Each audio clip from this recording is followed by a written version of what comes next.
In the distant future, when humanity had become a beacon of defiance, strength, and unyielding resolve, the galaxy had witnessed a rapid expansion of interstellar politics and power. The Galactic Council, an assembly of the most powerful species in the known universe, ruled with an iron fist, deciding the fate of billions across countless worlds. For centuries, they believed that they could control everything until humanity arrived. Humans, initially a fledgling species, barely emerging from their home planet, Earth, had caught the attention of the Galactic Council. Their innovation, their resilience, and their unbreakable spirit had made them a force to be reckoned with. What the Council did not expect was that these very qualities would soon lead to their downfall. One tragic event marked the turning point. A young human girl, barely in her teens, named Laura, was taken from Earth and presented as a test subject by the Galactic Council. They wanted to prove their superiority by experimenting on her, treating her as nothing more than a plaything. The girl's unique abilities, though ordinary by human standards, had drawn their attention. They believed that by studying her, they could unlock the secrets of humanity's inner strength and perhaps harness it for their own use. The Council was ruthless. They subjected Lara to a series of inhumane experiments, probing her mind, her body, and her very soul. But Laura's spirit remained unbroken. She fought, not with weapons or technology, but with sheer willpower. Even as the Council pushed her to her limits, she held on to something they couldn't comprehend: hope. But that hope was extinguished one fateful day.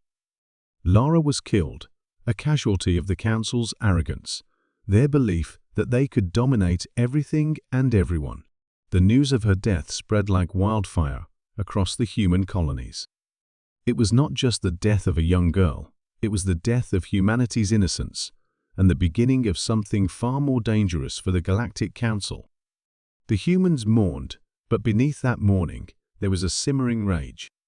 The Council had crossed a line that no one, not even they, could have foreseen. The humans were not like the other species in the galaxy. They had not come from ancient immortal races or vast empires that spanned millennia. They were young, untested, and unbroken. And now, they were ready to show the galaxy exactly what that meant. From the ashes of their grief rose a message, a warning that echoed across the cosmos, transmitted through every known communication channel. The message was simple, direct, and chilling. Pray. The Galactic Council scoffed. They had dismissed humanity's potential for so long, treating them as little more than ants scurrying in the shadow of giants. But as the warning spread, something began to stir in the hearts of the Council members. They had not anticipated this. They had not prepared for what the humans were capable of once they were pushed too far. The Council's representatives, sitting in their grand chambers aboard the massive Ark of Unity, exchanged worried glances. They had conquered worlds, wiped out entire civilizations, and held dominion over countless species. Yet there was something about this human warning that gnawed at them. One of the most powerful members of the Council, Lord Quarrick of the Exarchean Dominion, an ancient species known for their cold logic and indifference, spoke up. "What is this madness?" he asked. "Are we truly to fear these primitive beings? They are nothing."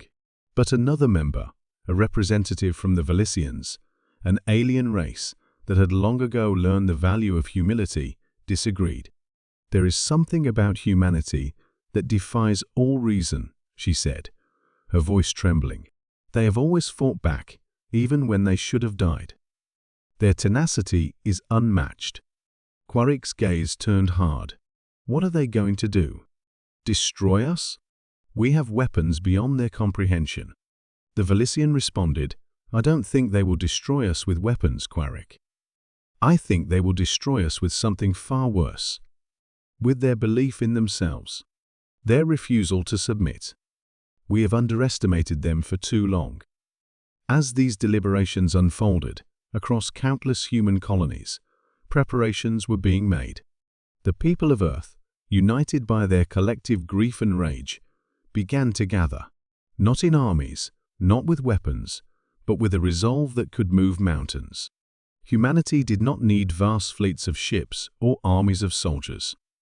They had something far more powerful, their will. They were united by the memory of Laura, by the injustice of her death, and by a shared understanding that they were not a species to be trifled with. Soon, the Galactic Council began to notice a strange phenomenon. Their systems, which had always been under their complete control, were starting to glitch, malfunction, and fail. Communications broke down. Ships disappeared from radar. Planets went silent. It wasn't technology failing, it was something else. It was the beginning of the human rebellion, a rebellion that would not be fought with lasers or bombs, but with sheer human ingenuity and willpower. As the Council's mighty arc of unity drifted silently through space, a single transmission came through their secure channels. It was another message, but this time it was accompanied by a visual feed. A human face appeared on their screens, an ordinary face, but with an expression that carried the weight of an entire species.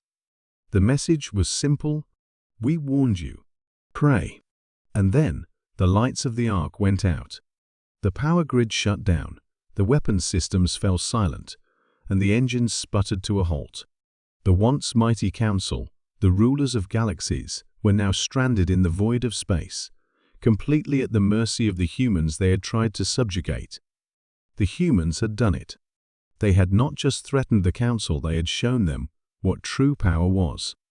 And it wasn't in weapons or fleets, it was in the unbreakable will of a species that had faced the end and still refused to kneel.